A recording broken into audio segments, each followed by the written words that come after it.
ever stared into the abyss of your refrigerator, knowing you should cook, but also knowing those sad, wilted carrots are judging you? Welcome back to the Wellness Lab Digest, where we tackle the most dignified of life's dilemmas: what to do with your leftovers. Please hit that subscribe button and turn on notifications. You won't want to miss what's coming next. Check the description for trusted sponsors and ways to support the show. Hey everyone, it's great to be back in the lab with my favorite co-host and amazing fiancé, Haze. And it's great to be here, Vince. You know, I was just thinking about something that probably plagues all of us, and it's a bit of a tricky one, but so important for our well-being and even our wallets. We're talking about food waste. Ah, the silent killer of both our grocery budgets and the environment. You know, it's funny. We plan these grand meals, we go to the store with the best intentions, and then a week later, we're finding a science experiment in the back of the fridge that used to be a bag of spinach. Right, and it's not just you and me. The numbers are staggering. I was looking at a survey from WRAP, which is a UK charity focused on sustainability, and they found that households there waste something like 6 million tons of food every single year. 6 million. And you know what the top offenders are? Let me guess. Fresh produce? The things that look so good at the store and then suddenly decide to become soup in their own plastic bag? Exactly. Fresh vegetables and salads are number one. Then you've got things like potatoes, bread, and even fruit. It's like we buy it with all this hope, and then it just fades away. We've all been there. You get home from the store, you're on a high from all the healthy things you've purchased, and you have this vision of a week filled with vibrant salads and stir-fries. And then Tuesday rolls around, you're tired, you order a pizza, and that vision starts to wilt right alongside your produce. And then comes the guilt. You know you should do something, but the thought of trying to salvage that soggy lettuce just feels like a chore. That's the real barrier, right? It's not just a matter of laziness, it's a matter of creative exhaustion. When you're staring down a sad pile of ingredients, you don't just need a recipe, you need an idea that feels exciting, not like a punishment. So the question is, how do we stop the madness? How do we take those soon-to-be sad vegetables and give them a second chance at life? The life of being a glorious, high-protein meal, no less. That's the million-dollar question. And it starts with a little bit of foresight. Before you even get to the store, think about what you actually have and what you're going to need. This sounds basic, but meal planning is a game changer. Just a quick 10 minutes on a Sunday can save you so much money and prevent so much waste. It's the difference between a deliberate, successful week of cooking and a reactive, wasteful week of last-minute takeout. Totally. I mean, my dad always said, a goal without a plan is just a wish. And while he was talking about life, it applies perfectly to a grocery trip. You walk in without a list, and suddenly you're the proud owner of 5 types of artisanal cheese and a jar of something pickled you'll never eat. I've been there. I get excited by a new recipe I saw on Instagram, buy all the specific ingredients, and then the impulse to cook it just vanishes. I end up with these hyper-specific items that don't work for anything else, and then they just end up in the bin. So true. And then, once you've got the food home, storage is key. Do you know how many people just shove everything into the fridge without a second thought? A little organization, like putting older items at the front, can make a huge difference. And knowing where to store things, like keeping potatoes in a cool, dark place instead of the fridge, can extend their life for weeks. It's like they have their own little ecosystem. Leafy greens, for instance, love being stored with a paper towel to absorb excess moisture. Onions and potatoes should never be stored together because they'll both spoil faster. It's these little tricks that turn you from a food waster into a food whisperer. But what about the inevitable? You've done all the right things, but you still have a lonely, half-wilted bell pepper or a couple of extra chicken breasts from Tuesday's dinner. This is where the magic happens. We're talking about transforming those leftovers. I think a lot of people see leftovers as just reheating last night's meal, but we're talking about a complete culinary glow-up. The key is to think of them as building blocks, not just finished products. It's like a choose-your-own adventure for dinner, and you're the hero. Let's start with vegetables. We've established they're the number one culprit. What's the easiest way to give them a second life? The stir-fry, of course. It's the ultimate leftover vegetable redemption story. You can toss in everything from that sad-looking broccoli to a handful of peas. You just need a wok or a large pan, a little bit of soy sauce or tamari, and some spices. But the real trick is adding a high-protein element to make it a full meal. We love throwing in chickpeas or lentils. It bulks it up, adds that protein punch, and makes it feel like a completely new dish. The best part is how adaptable it is. You can go for an Asian-inspired stir-fry with ginger and garlic, or maybe something with a bit of a kick using chili flakes. It's a total game of what's in the fridge that always ends in a win. Or a soup. A beautiful, hearty soup is the perfect home for limp carrots, celery, and onions. You just need to sauté them until they're soft. Add some broth and let it all simmer. You can use an immersion blender to make it creamy, or leave it chunky. And again, you can easily boost the protein by adding some kidney beans, white beans, or even some leftover cooked quinoa. Another great option is to turn those vegetables into a curry.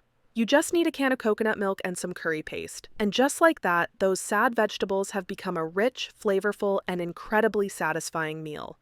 The coconut milk gives it a creamy texture, and the spices give it a depth of flavor that makes you forget you're eating what was almost thrown away. Another idea for vegetables, especially sturdier ones like potatoes or cauliflower, is to make fritters.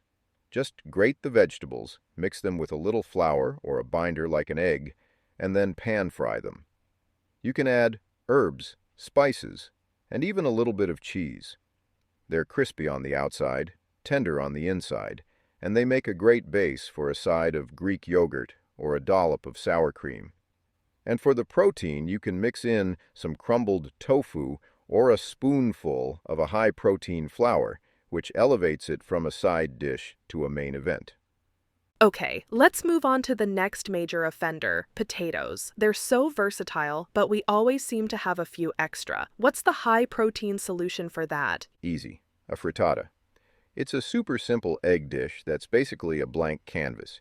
You can take your cooked potatoes, slice them up, maybe add some leftover roasted veggies, and fold them into a mixture of eggs and milk.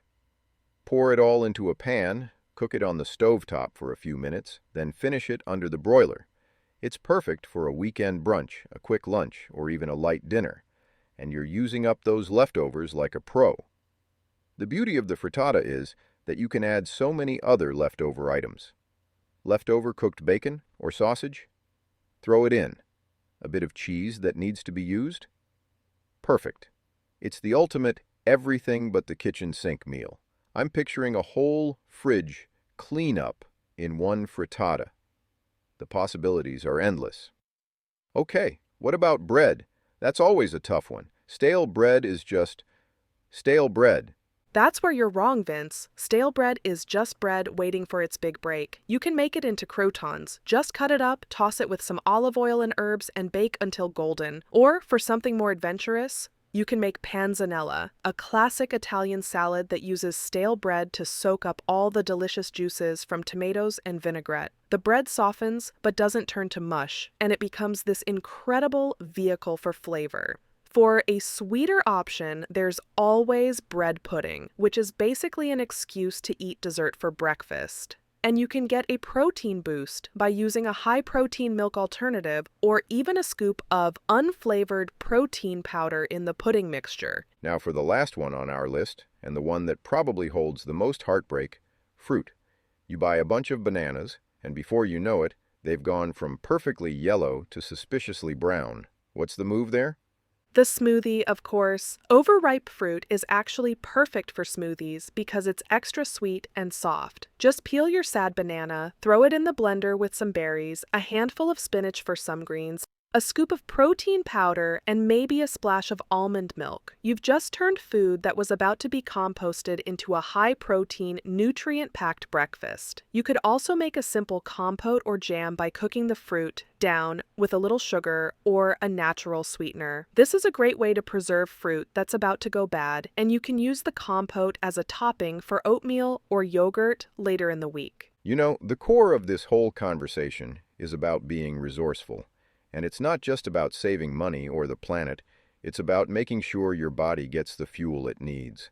We've talked about how to take your existing food and make it work harder for you by bumping up the protein content. But what if you're looking for a simple, reliable way to make sure you're getting enough protein even when you're on the go? You know, a lot of people think that getting the right amount of protein means cooking complex, time-consuming meals, but that's not always the case. Life gets busy, and sometimes you need a reliable way to make sure your body has what it needs to thrive. The problem is, a lot of protein shakes out there can be chalky or filled with artificial ingredients. It's hard to find a protein source that's both high quality and convenient. The products from Naked Nutrition are some of our favorites. Give them a try if you're still looking for that perfect protein powder. Another problem is that the body's ability to renew and repair itself is directly tied to the number of circulating stem cells. On average, a person has about 12 million stem cells in circulation at any given time. But what if you could do more to support your body's natural renewal process?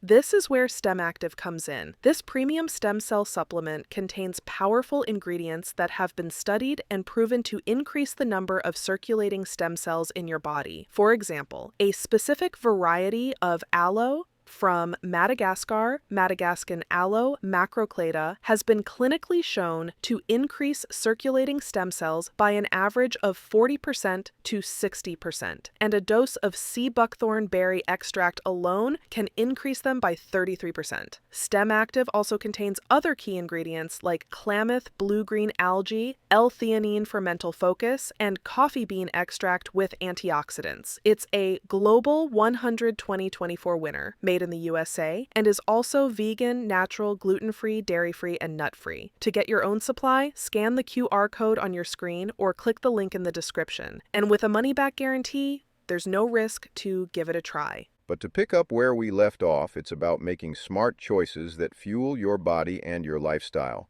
whether that's with a meal made from leftovers or a quick protein option on the go. Exactly. It's about being prepared and proactive. Don't let those leftovers sit in the back of your fridge and get the best of you. Turn them into something magnificent. Your future self and your wallet will thank you. And just think of all the amazing culinary creations you'll discover. Who knew that half-eaten chicken breast and that wilting bell pepper were just waiting for their moment to shine as a magnificent chicken and veggie curry? It's a win-win. You save money, you reduce waste, and you eat like a champion. And that's our show for today, folks. We hope this gave you a few ideas for your next meal prep session. Thanks for tuning in to the Wellness Lab Digest. If this episode inspired you, here are 3 quick ways to support the show. 1, subscribe so you never miss fresh, body-loving wellness insights. 2, share this episode with someone who needs it today. 3, comment below and tell us what topics you'd love to hear next. Want to do even more? Check the description for ways to support the show. Stay curious, stay well, and we'll see you in the next episode.